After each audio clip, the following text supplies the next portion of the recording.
Selamat pagi pemirsa, tahun baru dan juga Natal atau biasa disingkat Nataru ini sudah lazim beririsan dengan musim hujan di sebagian besar wilayah Indonesia.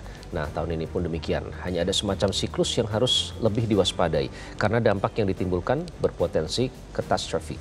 Badan Meteorologi, Klimatologi, dan Geofisika atau BMKG membeberkan cuaca saat ini menunjukkan fenomena yang mirip pada periode Nataru 2019 hingga 2020. Ketika itu, banjir merendam banyak wilayah di Jabodetabek hingga berhari-hari. Inilah editorial Media Indonesia di Kamis 19 Desember 2024 dengan tema Tangkal Bencana Pedomani Peringatan. Bersama saya Iqbal Himawan. Anda juga bisa berpartisipasi dan berinteraksi melalui telepon interaktif di nomor 021-583-9900. Dan pagi ini telah hadir bersama saya anggota Dewan Redaksi Media Group Arif Suditomo. Mas Arif, selamat pagi. Pagi Iqbal. Sehat Mas? Alhamdulillah. Benar sehat ya? Karena banyak yang lagi sakit karena cuacanya lagi seperti ini. Harus waspada kita. Betul. Nah, ini akan memasuki tahun baru dan juga libur Nataru, nanti akan ada pergerakan yang cukup besar dari masyarakat. Ada beberapa hal yang harus diwaspadai, itu yang menjadi topik utama kita. Namun sebelumnya ada beberapa headline juga Mas di Media Indonesia yang bisa Anda simak melalui versi cetak maupun e-paper pemirsa. Yang pertama ini terkait dengan tekstil, 3 juta pekerja tekstil di ujung tanduk. Sayang sekali biasanya kalau orang tahun baru kan ada harapan baru. Tapi ternyata beberapa... Ini malah ancaman PHK ya? Malah ancaman PHK di beberapa daerah. Kalau data yang diungkapkan Media Indonesia ada 60 perusahaan tekstil terpaksa gulung tikar dalam 2 tahun terakhir. Nah ini artinya ada yang harus dilakukan segera oleh pemerintah, Mas. Ya betul. Kalau kita lihat di 2023 sendiri 60 pabrik tutup. Ya 250.000 pekerja terkena PHK, dan di 2024 sendiri meskipun sudah agak turun, tapi 30 pabrik tutup dan 11.000 orang PHK. Dan kalau kita lihat statistiknya, itu kan bukan merupakan sebuah kabar baik ya buat orang-orang yang memang mencari nafkah di industri manufaktur. Karena apa? Karena kalau kita lihat bagaimana sekarang pengendalian terhadap barang-barang impor, baik yang legal maupun yang ilegal, itu memang belum memberikan keberpihakan yang baik buat para pekerja dan para industri, orang yang ada di industri tersebut. Ini merupakan sebuah hal yang memerlukan intervensi yang khusus dari pemerintah. Kenapa? Karena ada 3 juta orang yang pada akhirnya dipertaruhkan nasibnya. Dan kalau 3 juta orang ini menjadi bagian dari orang miskin baru, itu kan pada akhirnya akan memberikan statistik yang juga buruk bagi pertumbuhan perekonomian kita. Dan kita itu impor ilegal menjadi masalah utama kalau ini diungkapkan oleh CV ya. Ada sekitar 40% barang yang masuk ke Indonesia tidak tercatat secara resmi. Artinya problem ini kan sudah dipetakan, Mas. Harus diprioritaskan untuk menyelesaikan masalah itu. Ya, sebenarnya ini kan masalah mudah ya. Masalah bagaimana sekarang kita menegakkan hukum dan menegakkan peraturan. Pengetatan itu kan sebenarnya merupakan sebuah aksi nyata yang pada akhirnya memberikan pembelaan kepada warga kita, pemilik dari mulai pemilik pabrik sampai pekerja pabrik ya, dari sektor manufaktur. Jadi kalau pada akhirnya kita gagal hanya melakukan penegakan hukum, kita tidak akan pernah membayangkan betapa besar dampak yang akan terjadi buat kita, buat perekonomian kita dan buat pertumbuhan kita. Jadi ini merupakan sebuah hal yang memang harus menjadi sebuah materi untuk intervensi pemerintah yang kita nantikan, karena 3 juta orang yang bekerja di sektor ini bukanlah angka yang kecil untuk menjadi bagian dari statistik perekonomian kita. Kita nantikan intervensi pemerintah dalam hal itu, dan juga intervensi yang dibutuhkan adalah dari pusat terkait dengan anggaran daerah. Betul. Mas Arif, ini menjadi topik kita yang kedua. Ini diungkapkan oleh Pak Tito ya, katanya ada pengelolaan anggaran Pemda yang tidak sesuai. Ada satu contoh kasus, Mas Arif, ini jujur agak shock ya membacanya. Anggaran stunting itu 10 miliar, tapi sampai ke rakyat hanya 2 miliar rupiah. Nah, katanya Pak Tito cukup berani. Dalam pidato tersebut dia menyebut soal nepotisme dan juga beberapa daerah yang anggaran tidak tepat sasaran ke masyarakat. Apakah ini artinya memang harus butuh apa ya? Ini ada yang bilang ini masalah klasik. Jadi kalau Pak Menterinya sudah ngomong seperti ini, apakah kita bisa mengharapkan perubahan, Mas? Atau lagi-lagi hanya sebatas apa ya Iqbal ya? Kita tersenyum dulu lah untuk melihat apa yang menjadi statement dari Menteri Dalam Negeri ya. Karena beliau adalah Menteri Dalam Negeri, Kapolri, yang sudah pernah menjabat 1 periode paling tidak ya sebagai Menteri Dalam Negeri. Agaknya terlalu telat kalau misalnya dia menyatakan hal ini sekarang gitu ya. Karena kalau misalnya sekarang baru terungkap, ini merupakan salah satu hal yang ya lebih baik terlambat daripada tidak sama sekali. Tetapi salah satu hal yang pada akhirnya kita harus perhatikan ya, karena Presiden Prabowo di administrasi yang kali ini adalah benar-benar ingin membuat masyarakat atau warga Indonesia memiliki badan yang sehat, dan itu terungkapkan lewat visi politiknya dia bahwa badan yang sehat itu dirintis dengan intake-nya dulu, dengan makanan yang pada akhirnya dianggarkan untuk dibagikan secara gratis buat anak-anak kita, makan bergizi gratis di berbagai macam tempat. Dan kalau kita lihat sekarang apa yang diungkapkan oleh Pak Tito itu memang merupakan salah satu hal yang harus benar-benar kita perhatikan. Kenapa, Iqbal? Karena angka prevalensi stunting nasional kita tuh masih sangat tinggi, 21,5% ya. Dan kalau kita lihat beberapa provinsi-provinsi, baik yang kecil maupun yang besar, kita langsung address yang besar saja ya. Misalnya Provinsi Jawa Barat dengan jumlah penduduk yang 50 juta lebih gitu ya. Itu angka prevalensi stunting provinsinya juga lebih tinggi dari angka nasional. Kalau nasional 21,5%, Jawa Barat tuh 21,7% di 2023. Itu Jawa Barat ya? Jawa Barat ya. Jadi kalau misalnya sekarang kita tidak memberikan perhatian yang cukup gitu ya terhadap bagaimana boroknya pengelolaan anggaran di provinsi maupun kabupaten atau kota, ya kita tidak akan pernah mencapai sebuah cita-cita yang sekarang lagi diperjuangkan bersama, khususnya oleh Presiden Prabowo untuk menjadikan anak-anak kita sehat gitu ya. Kan itu merupakan salah satu hal, kesehatan itu merupakan salah satu hal yang menjadi elemen dari indeks pembangunan manusia dari 3 tersebut, kesehatan, pendidikan, dan pendapatan per kapita. Jadi kalau misalnya kita sudah gagal untuk menjamin kesehatan masyarakat kita karena pengelolaan anggaran Pemda kita sangat buruk, ya kita tidak akan pernah bisa membangun indeks pembangunan manusia kita secara sempurna, apalagi menjadikan anak-anak Indonesia menjadi anak-anak yang sehat dan bebas stunting. Betul, pengelolaan anggaran itu juga di BUMD, Mas Arief, mungkin kita harus membacakan soal urusan nepotisme nih. Katanya BUMD merugi karena dikelola ordal. Kutipannya hampir separuhnya bleeding. Apa Kenapa? yang baru dari hal tersebut? Menaruh orang, menaruh keluarga, saudara, teman di situ atau BUMD yang enggak capable. Semoga itu tidak terjadi. Ya, apa yang baru dari hal tersebut? Kita sudah tahu itu semua, dan pada akhirnya sebenarnya tinggal bagaimana kita sekarang mengatasi hal tersebut dan memberantas hal tersebut, karena ini bukan hal yang baru buat kita. Betul. Bukannya hal yang baru juga pada saat kita akan melaksanakan rencana perjalanan, harus penuh dengan kewaspadaan dan juga hati-hati. Apalagi diwarnai dengan cuaca ekstrim. Kita sudah melihat sekarang, Mas, hampir tiap hari hujan dan tidak menentu cuacanya ya. Ada beberapa daerah juga yang sudah mengalami bencana. Nah, terutama rencanakan perjalanan. Cermatnya itu dalam hal apa terutama, Mas Arief? Cermatnya kalau misalnya dalam topik ini adalah dalam perencanaan, ya kita memang harus benar-benar melakukan perencanaan yang sangat-sangat sempurna ya, karena kita sudah terpapar dengan berbagai macam informasi terkait dengan ramalan cuaca dan lain-lain. Tetapi kan ada beberapa hal yang kita harus rencanakan dalam diri kita atau dalam unit yang terkecil di saat kita mau bergerak gitu ya. We have to plan ahead. Kenapa? Karena cuaca dan ramalan cuacanya sudah tersedia. Jadi kita memang harus mengatur itu semua, apalagi sekarang salah satu statistik yang pada akhirnya memang sangat-sangat dominan adalah orang-orang yang akan bergerak dari satu kota ke kota lewat darat dengan menggunakan kendaraan pribadi. Jadi itu yang pada akhirnya kita ingin himbau bahwa we have to plan ahead, lihat ramalan cuaca. Sudah ada aplikasinya katanya, Mas. Jadi sebenarnya sudah dimudahkan ya. Apalagi itu merupakan salah satu kemudahan yang kita bisa nikmati. Lalu kelaikan dari kendaraan kita, lalu kelaikan dari fisik kita itu juga penting, karena kita berapa kali kita melihat adanya kasus-kasus kecelakaan yang terkait sama micro sleep. Mengantuk, kelelahan gitu ya, yang sebenarnya bisa dicegah. Fatal gitu ya. Jadi perencanaan juga bukan hanya kelaikan mobil, tapi kelaikan dari fitness level kita. Jadi itu merupakan salah satu hal yang harus direncanakan. Kita harus tahu kapan kita harus istirahat di stop rest area yang mana, dan itu merupakan hal yang kita harus gemakan di saat-saat ini sebelum sebagian besar orang mulai bergerak dari satu titik ke titik yang lain. Oke, sudah tinggal beberapa hari lagi, Mas, dan BMKG sudah mengeluarkan peringatan. Ini menjadi topik utama kita pada pagi hari ini. Tangkal bencana pedomani peringatan. Kenapa kita khusus menyoroti ini? Karena memang sebenarnya BMKG itu cukup aktif dan banyak yang bilang akurasinya tuh bahkan di atas 95%, Mas Arief. Apa jadi yang harus disoroti terkait dengan pencegahan bencana, terutama kita berbicara tentang korban jiwa ya?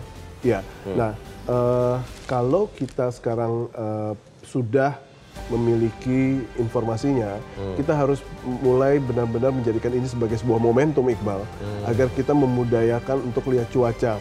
Memang Indonesia ini kan bukan negara 4 musim, ya, jadi perubahan cuaca yang ekstrim dalam satu hari itu jarang sekali terjadi. Tetapi di saat kita mendapati sebuah fenomena, akan ada migrasi lebih dari 100 juta orang bergerak dari satu titik ke titik yang lain, dan akan mudik nanti, akan balik lagi ke kota-kota di mana mereka berdomisili. Ini merupakan salah satu hal yang menjadi momentum untuk membudayakan kita lihat ramalan cuaca. Betul. Kalau misalnya mobil kita tidak seberapa fit, tidak seberapa like, ya udah kita berhenti dulu, jangan memaksakan diri untuk berkendara di hari atau di momen-momen di saat ada hujan deras gitu ya. Karena untuk mobil yang memiliki problem rem saat hujan deras itu pasti akan risikonya akan berlipat ganda gitu. Jadi ini merupakan salah satu hal yang kita harus mulai budayakan, lihat ramalan cuaca. Oke, itu ada shifting loh Mas, saya lihat. Kalau gitu dulu ya? kan ramalan cuaca kan mungkin jadi oh yaudah kalau sempat, sekarang tuh bener-bener orang tuh jadi melihat ramalan cuaca. Harus jadi budaya itu. Betul, dan pedomani peringatan juga tentu harus menjadi budaya kita, terutama dalam menangkal bencana supaya tidak terjadi hal yang tidak diinginkan. Itulah topik utama kita pada pagi hari ini. Pemirsa, tangkal bencana, pedomani peringatan. Selamat menyaksikan.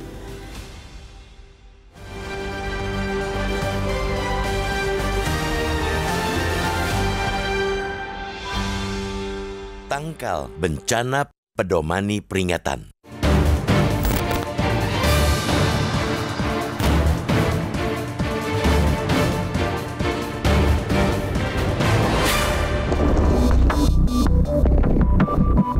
Periode libur Natal dan Tahun Baru atau Nataru sudah lazim beririsan dengan musim penghujan di sebagian besar wilayah Indonesia.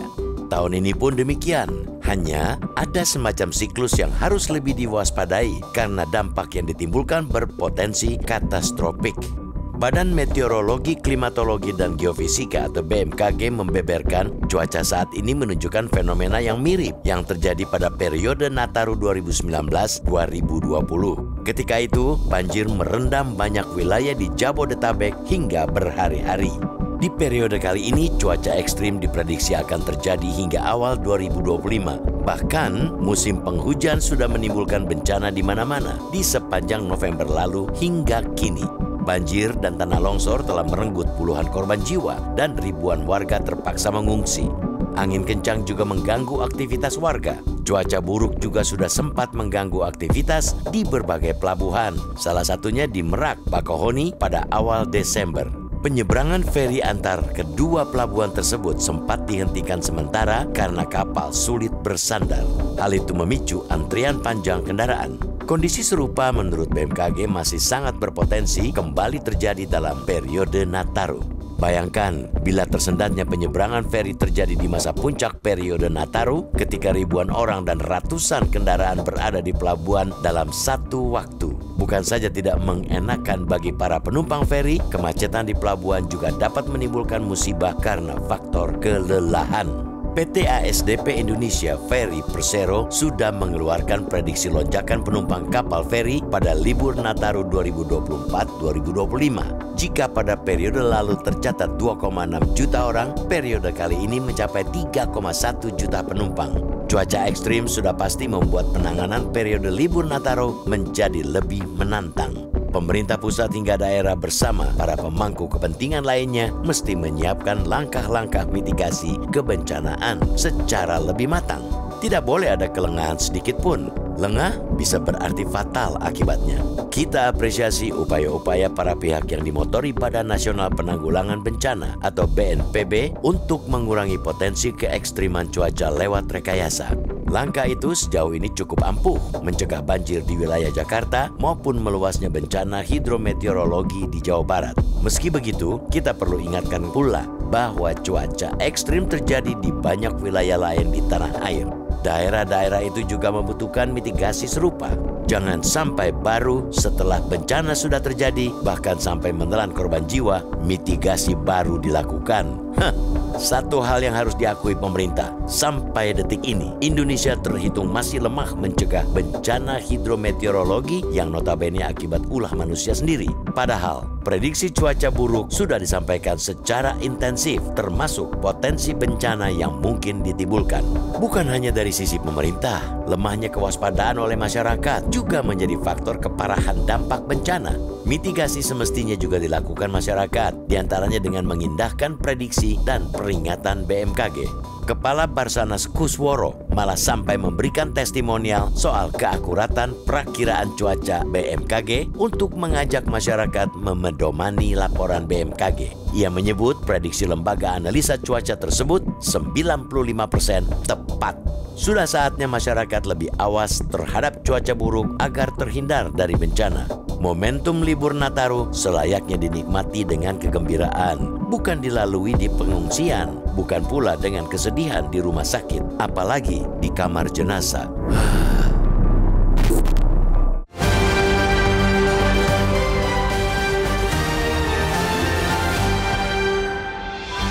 Tangkal bencana pedemani peringatan. Itulah menjadi topik kita pada editorial Media Indonesia pada pagi hari ini.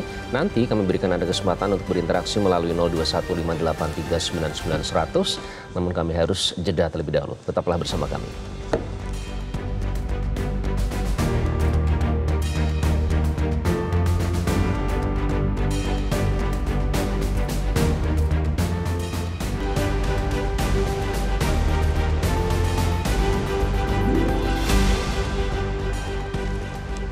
Anda kembali di editorial Media Indonesia. Pemirsa, BMKG telah memperingatkan akan ada potensi cuaca ekstrim di beberapa daerah dan juga ini diprediksi akan berlangsung hingga awal tahun 2025.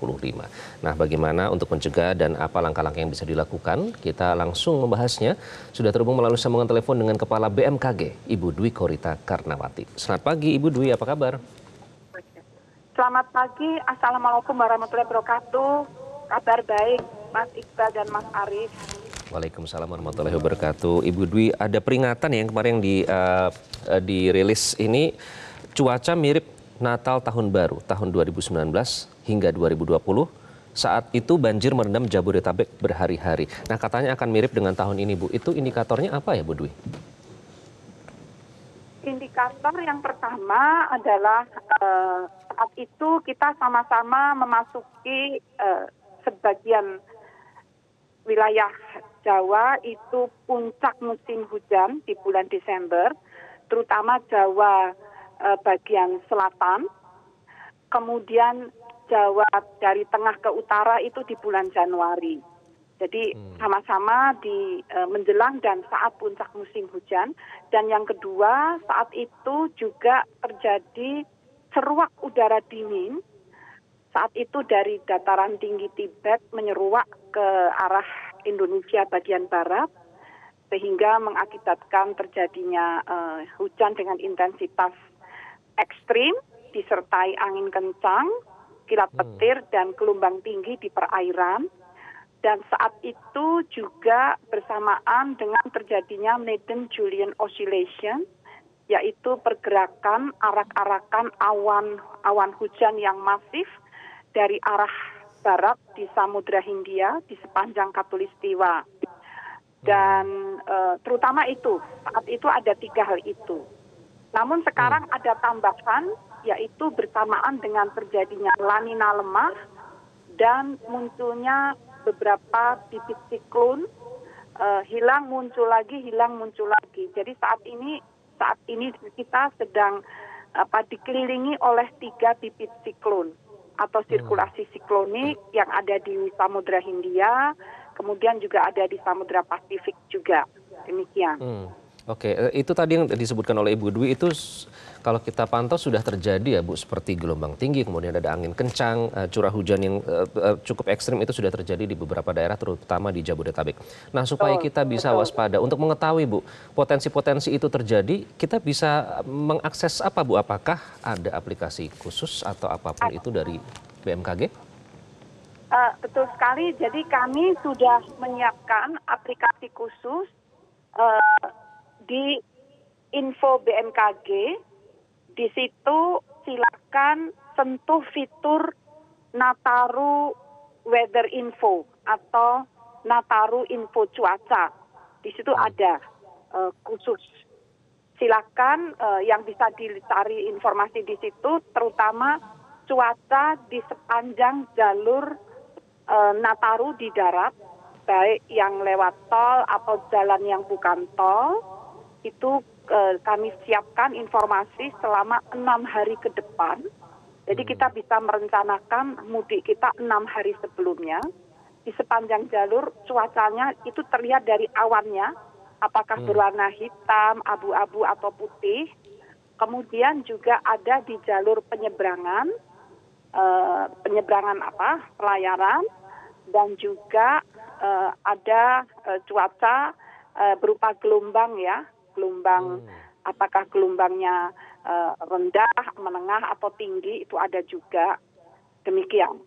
Oke, baik. Jadi aplikasi itu bisa diakses oleh melalui gadget, baik pengguna Android maupun iOS ya, Ibu ya, bagi para pemirsa yang ingin mendownload aplikasi tersebut supaya lebih waspada. Kemudian koordinasi yang dijalin dengan misalnya pihak terkait, ada Kementerian Perhubungan ataupun mungkin BPBD, BNPB, seperti apa Bu terkait dengan antisipasi bencana yang mungkin terjadi? Nah, untuk jalur darat, kami koordinasi dengan pengelola jalan, misalnya jalan tol, dan juga dengan Kementerian Perhubungan. Demikian juga jalur penyeberangan, kami berkoordinasi juga dengan Kementerian Perhubungan dan ASDP, serta juga dengan Korlantas, ya, dengan Polda, kemudian dengan pihak-pihak terkait. Koordinasi sudah dilakukan sejak sejak bulan November ya. Kemudian dengan BPBD, dengan pemerintah daerah, kami juga lakukan koordinasi di bawah koordinasi dari Menteri Dalam Negeri, dan juga semuanya dikoordinasikan di bawah Menteri Koordinator Menko PNK. Oke, baik Bu Dwi, ini diprediksi akan terjadi lonjakan penumpang ya, baik melalui darat maupun laut atau menggunakan kapal feri begitu. Nah, himbauan Anda ini sudah beberapa hari lagi akan menuju ke tahun baru. Selain jumlah penumpang yang meningkat, juga mereka sebagian besar berdasarkan data akan berlibur begitu. Himbauan dari BMKG apa Bu bagi para warga yang akan melakukan perjalanan di masa-masa yang rawan cuaca ekstrim ini? Jadi untuk mendukung agar masyarakat bisa melakukan perjalanan dengan aman, kami memohon agar terus memonitor, membuka informasi di aplikasi Info BMKG di mobile phone. Itu tadi sudah cukup lengkap ya, baik untuk jalur darat, jalur penyeberangan, jalur laut ya, kemudian juga udara. Itu kami sampaikan di situ. Fitur-fiturnya macam-macam, nanti tinggal disentuh yang mana yang dibutuhkan. Dan informasinya itu adalah terutama jalur darat itu dan laut itu 6 hari ke depan. Mulai hari ini sampai 6 hari ke depan, setiap 3 jam. Itu cuacanya seperti apa, di ruas jalan yang mana. Sehingga kami berharap para yang melakukan perjalanan bisa melakukan perencanaan jauh sebelumnya. Akan memilih jalur yang awannya putih, putih itu artinya tidak ada cuaca ekstrim. Kalau ternyata awannya abu-abu atau gelap, bisa diatur jamnya itu mau pagi-pagi sekali atau malah sudah sore atau malam. Itu menyesuaikan perkembangan cuaca di jalur-jalur tersebut. Demikian. Jadi mohon terus memonitor hal itu.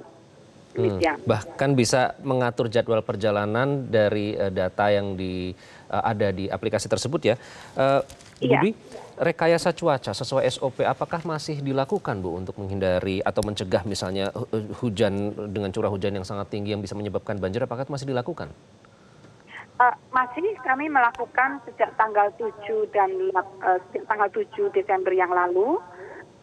Saat ini masih di wilayah Jawa Barat, DKI, dan Jawa Tengah. Namun kami segera bersiap di Jawa Timur juga. Karena yang potensinya tinggi adalah, maksudnya semuanya tinggi, tapi ini yang paling tinggi begitu di wilayah tersebut. Agar tidak terjadi bencana hidrometeorologi. Demikian, mohon doanya. Baik, Bu Dwi, terakhir, kalau penerbangan kira-kira harus diwaspadai juga tidak Bu kalau dari indikator cuaca ekstrim yang tadi diungkapkan oleh BMKG? Betul, namun penerbangan ini sudah ada sistemnya yang sudah lebih robust ya.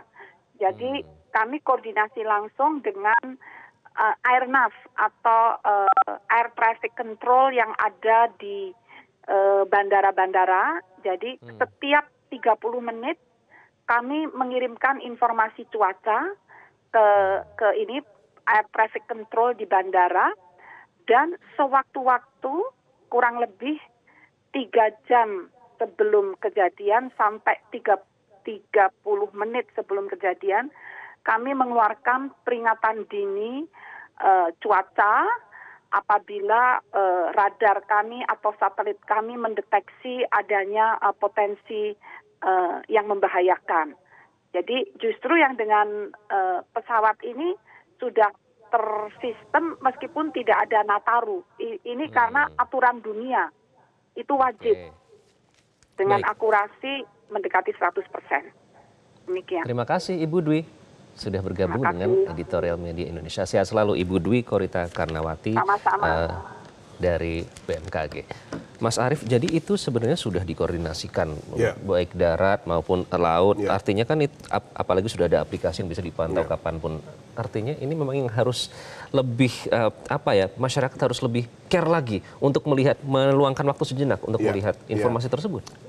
Berbagai macam persiapan yang sifatnya fisik itu sudah dilaksanakan oleh pemerintah.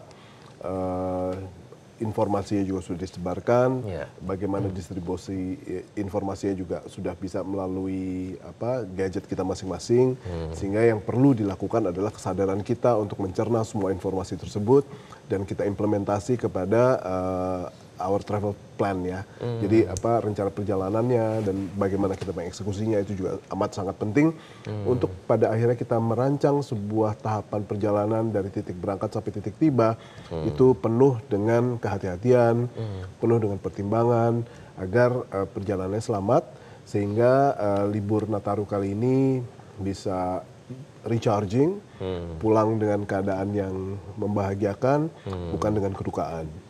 Oke, itu harapannya. Mas Arief, yang juga menjadi concern di sini adalah mereka yang tinggal di daerah bencana. Ada sudah terjadi di bulan November saja banjir, tanah longsor, ini menyebabkan puluhan korban jiwa dan ribuan warga yang mengungsi.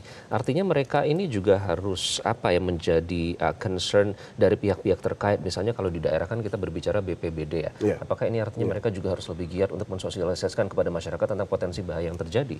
Ya, terutama sekarang bagaimana BPBD itu menggencarkan kembali tahapan-tahapan mitigasi ya, karena sekarang kan sudah ada titik-titik tertentu di mana banjirnya belum juga surut. Betul. Dan bagaimana sekarang ancaman yang juga cukup berbahaya adalah longsor, karena di berbagai macam titik longsor dari yang tanpa korban jiwa dengan korban jiwa kan sudah terjadi, sehingga itu merupakan salah satu hal yang juga harus diwaspadai oleh BPBD. Di mana saja titik-titik rawan longsor, di mana saja titik-titik yang pada akhirnya harus diwaspadai oleh pengendara gitu ya, karena jangan sampai kita tanpa informasi sama sekali, karena kan dalam situasi di mana bencana hidrometeorologi ini yang juga cukup besar, informasi itu menjadi sangat-sangat penting untuk pada akhirnya kita mencari jalan-jalan alternatif yang memiliki risiko yang jauh lebih kecil untuk pada akhirnya bisa kita lalui. Kurang lebih itu yang pada akhirnya bisa kita lakukan, proses mitigasi yang baik. Apalagi ada koordinasi dengan BMKG itu sudah dijalin ya Mas ya. Peran pemerintah daerah di mana Mas di sini? Nah ini juga sangat penting karena peran daerah dan peran pusat ini kan harus kita bagi dengan sangat baik ya, karena kita bisa lihat bahwa yang akan mendapati risiko ini kan bukan saja orang-orang yang traveling, tetapi orang-orang yang pada akhirnya berdiam di situ, tinggal di situ, di daerah rawan bencana, di rawan bencana dan mendapati risikonya gitu ya. Jadi ini merupakan salah satu hal yang tidak boleh dilalui oleh pemerintah daerah. Apalagi itu semua sudah terpetakan ya Mas? Betul. Dan ini merupakan sebuah hal yang seringkali kita lihat ya, bahwa begitu ada bencana terjadi, itu daerah tidak berfungsi, tidak berdaya. Dan semuanya menjadi bagian dari dominasi pemerintah pusat untuk pada akhirnya turun ke sana. Jadi saya pikir ini merupakan sebuah momentum juga untuk Pemprov, untuk Pemkot, untuk Pemkap, untuk kita siapkan dananya, orangnya, infrastrukturnya, apabila nanti ada beberapa hal yang sifatnya emergency untuk pada akhirnya kita deploy kekuatan-kekuatan tersebut ke titik-titik yang memang diperlukan. Oke, ini artinya juga butuh kemauan dari warga sendiri Mas, karena kan kalau peta BPBD sudah diberikan oleh peta bencana diberikan BPBD, tapi warganya mungkin ternyata agak hesitate gitu, gimana Mas? Nah, warga sendiri juga memang sih sekarang itulah gunanya informasi ya. Kita duduk di sini berdua untuk pada akhirnya menyatakan bahwa ini adalah musim yang tidak bisa kita anggap sebagai musim yang biasa-biasa saja, gitu ya. Waktu ada hujan deras, kalau di Jakarta kan hujan deras 1 jam saja kita sudah pasti mendapatkan beberapa hal yang paling terasa adalah jalanan langsung macet gitu ya, atau banjir. Nah itu merupakan salah satu hal yang kita sudah terbiasa. Tapi di beberapa daerah yang memang merupakan misalnya ada beberapa titik-titik pemukiman yang ada di bawah lereng, itu merupakan salah satu hal yang memang sudah harus mendapatkan berbagai macam pemaparan atau informasi bahwa risikonya ABC, dari mulai banjir bandang dari atas itu, atau misalnya tanah longsor. Itu merupakan salah satu hal yang harus kita kasih tahu kepada mereka agar mereka siap dan mereka sudah punya rencana untuk apabila terjadi beberapa hal. Karena sekali terjadi bisa fatal ya Mas Arief ya, jika mereka yang tinggal di daerah bencana. Pemirsa, nanti kami akan kembali usai jeda, kami akan undang Anda untuk berpartisipasi memberikan opini melalui sambungan telepon. Tetaplah bersama kami di Editorial Media Indonesia.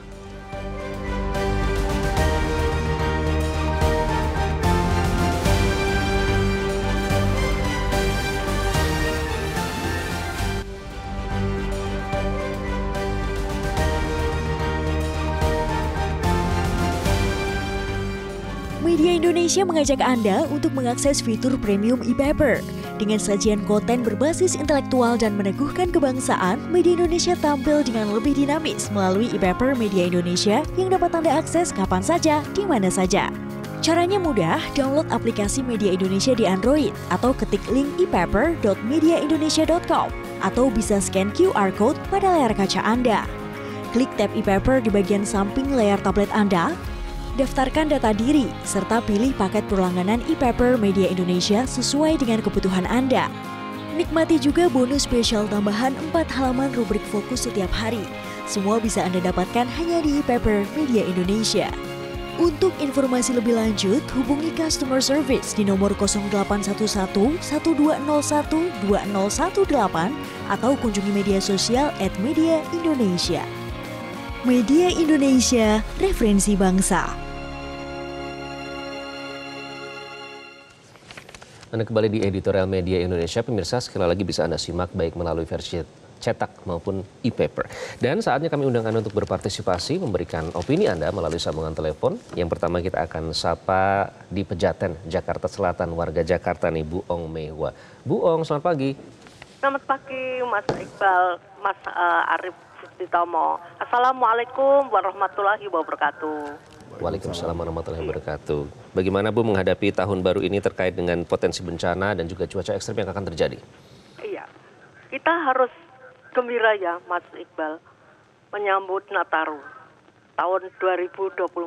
Tetapi cuaca ini mirip dengan tahun 2019. Waspada, masyarakat harus waspada mendengarkan BMKG, di mana cuaca ini akan menimpa kita. Jadi jangan euforia, mentang-mentang jalan tolnya lurus lalu tidak memperhatikan BMKG. Ini beberapa hari yang lalu di Merak itu kan sampai tidak operasi karena cuacanya, ombaknya tinggi. Nah, jadi pemerintah daerah, Mas Iqbal, Mas Arif, harus juga memberitahu kepada masyarakatnya bahwa daerah bencana yang di mana yang menimpa masyarakatnya, terutama hidrometeorologi, harus memperhatikan awan yang kata Bu Konita tadi, kalau awannya putih cuaca baik. Tapi kalau awannya gelap, hitam, masyarakat juga harus tahu. Lebih-lebih Mas Iqbal, kalau mau ke daerah puncak, itu rawan sekali dengan hidrometeorologi ini. Daerah Sukabumi, daerah Cianjur, itulah Allah memberi peringatan kepada manusia. Bukan Indonesia saja, Mas Iqbal, tetapi seluruh dunia kita dengar banjir di mana-mana, sehingga di Jakarta sampai masyarakat kita, terutama yang di daerah utara itu banjir rob itu kasihan kan Mas Iqbal. Inilah kita harus waspada, dengarkan anjuran BMKG, cuaca ini apakah membaik atau anginnya kencang sekali Mas Iqbal. Jadi sampai menimpa kita. Begitu ya? Iya. Baik. Saja. Assalamualaikum warahmatullahi wabarakatuh. Waalaikumsalam warahmatullahi wabarakatuh. Terima kasih Bu Ong. Selanjutnya ada Pak John Veto di Batam. Pak John, selamat pagi. Selamat pagi Mas Iqbal, selamat pagi Mas Arif, salam sehat selalu. Ya. Salam sehat Pak John, silakan Pak John. Ya, tema yang dibedah pagi hari ini oleh editorial media Indonesia sangat ditunggu-tunggu semua masyarakat sebenarnya nih. Karena kita temanya tangkal bencana pedomani peringatan. Kita sekarang lagi membedah ini, saudara kita yang di Tapanuli Selatan, sana di Sumatera sana lagi bertungkus-lumus menyelamatkan apa di harta benda dan nyawa dia. Karena negeri dia, kampung dia dilanda oleh bencana namanya kalau di Sumatera Barat itu namanya Galodo. Kalau bahasa Indonesianya banjir bandang. Jadi memang bencana di mana-mana. Sumber Riau pun baru-baru ini baru pulih jalannya karena dihantam juga oleh bencana longsor tanah di mana-mana. Jadi begini. Saya sangat setuju apa yang disampaikan oleh Bu Dewi tadi, ya, Kepala BMKG. Jadi kita ini makin maju, teknologi makin maju, ya. Kalau kita dulu kan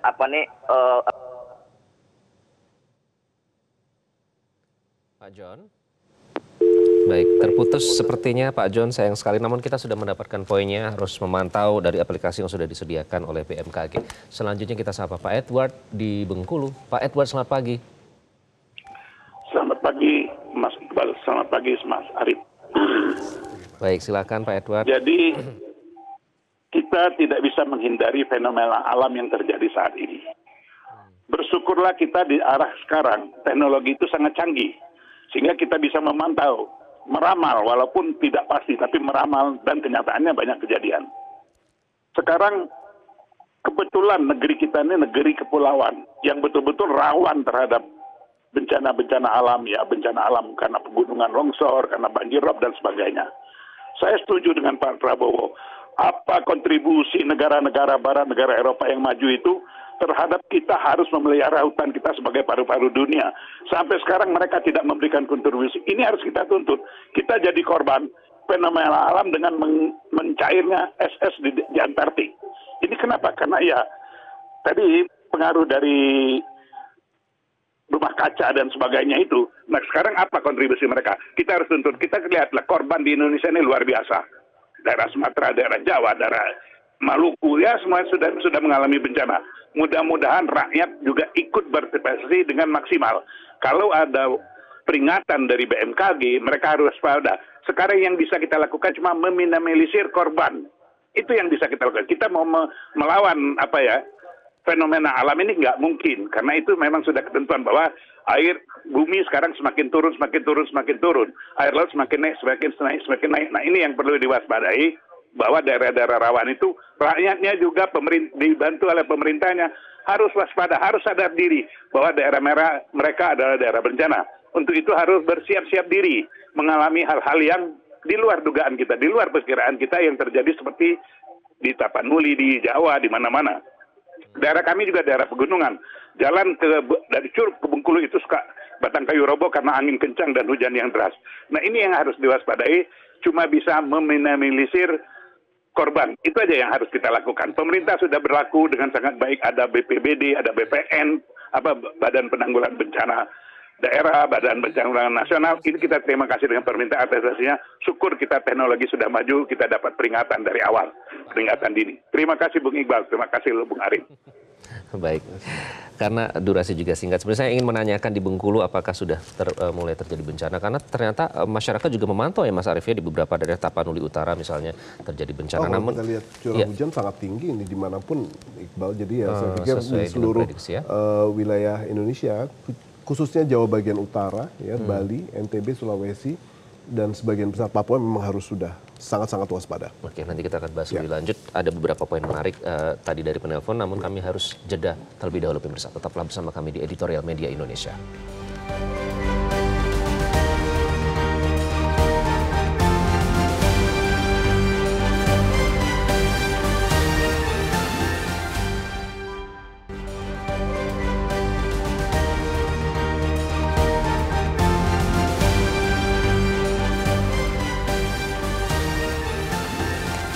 Kembali di Editorial Media Indonesia, kita sudah mendengarkan tadi beberapa penelpon yang bergabung di editorial. Mas Arief, yang menarik tadi Bu Ong ya, jangan terlena katanya. Meskipun namanya kalau misalnya lagi di jalan tol itu kan lurus seperti di cover Media Indonesia pada pagi hari ini ya. Artinya meskipun infrastrukturnya sudah bagus, tidak lantas mengurangi kehati-hatian. Betul, karena kita kadang-kadang sudah merasa well prepared, tetapi badan kita tidak gitu ya. Kita baru kerja lembur malam, baru pulang tengah malam, dan paginya kita harus sudah nyetir yang jaraknya di atas 100 km gitu ya. Nggak apa-apa, kuat ini, ada keluarga ini. Saat itu kuat mungkin, tetapi begitu kita menghadapi jalan tol yang lurus, dan itu berpuluh-puluh kilometer, oksigen di dalam darah turun gitu ya, dan itu kita jadi punya risiko microslip kan, dan 1 detik 2 detik itu bisa menjadi salah satu hal yang amat sangat fatal. Jadi saya pikir kesiapan itu memang tidak bisa dianggap remeh, karena informasi dari berbagai macam hal yang terkait dengan cuaca, yang terkait dengan ancaman hidrometeorologi itu sudah diberikan. Dan apabila kita tidak menyikapinya dengan mempersiapkan diri, mempersiapkan kendaraan kita dengan baik, saya pikir seluruh hal yang terkait dengan informasi-informasi tersebut tidak akan ada artinya. Oke, itu sudah disediakan semua informasi, tinggal diakses begitu ya.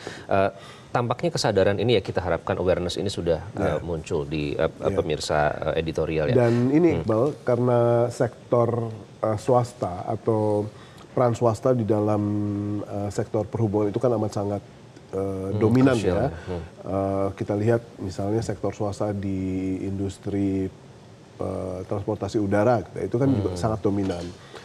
Di darat gitu ya, juga sangat-sangat dominan. Jadi salah satu hal yang pada akhirnya harus segera dipastikan adalah bagaimana upaya pemerintah dalam menjaga berbagai macam standar yang pada akhirnya bisa berpengaruh dengan keselamatan dan kenyamanan, itu benar-benar bisa diimplementasi. Misalnya bagaimana uji berbagai macam kendaraan umum yang akan membawa ribuan orang dalam proses migrasi ini. Jadi ini merupakan salah satu hal di mana penegakan standar, penegakan regulasi atau hukum itu benar-benar harus diimplementasi dengan baik. Penegakan SOP ya Mas Arief, saya jadi teringat kemarin ada kapal yang baru terbalik karena gelombang tinggi, karena overload penumpang. Nah itu salah satu contoh nyata. Salah satu contoh nyata, karena banyak sekali kadang-kadang kelebihan kapasitas ini menjadi salah satu pemicu ya dari terjadinya kecelakaan-kecelakaan atau insiden-insiden lalu lintas atau perhubungan yang kita dapati hari-hari ini. Sehingga itu merupakan salah satu PR buat pemerintah agar regulasi standar operation itu merupakan salah satu hal yang harus ditegakkan. Peringatan ini bukan buat warga saja berarti Betul, ya? semuanya. Buat para stakeholder, Yes, pihak seluruh terkait. stakeholder. Termasuk pemerintah ya. Yeah. Kalau berbicara skopnya lebih luas tadi, menariknya ada beberapa penelpon yang mereka bahkan sampai concern kepada efek dari global warming ya Mas ya. Ada yang memantau bahkan mengutip pernyataan Prabowo, Presiden Prabowo soal upaya untuk negara-negara maju supaya bisa lebih berkontribusi untuk meminimalisir itu karbon. dimensi yang berbeda sih ya. Apabila nanti kita benar-benar bisa mengimplementasi tentang bagaimana perdagangan karbon unit itu pada akhirnya itu akan menjadi bagian dari kontribusi yang bisa kita perjualbelikan atau bisa kita nikmati cashnya dalam status di mana kita memiliki hutan yang masih cukup luas dibandingkan negara-negara lain.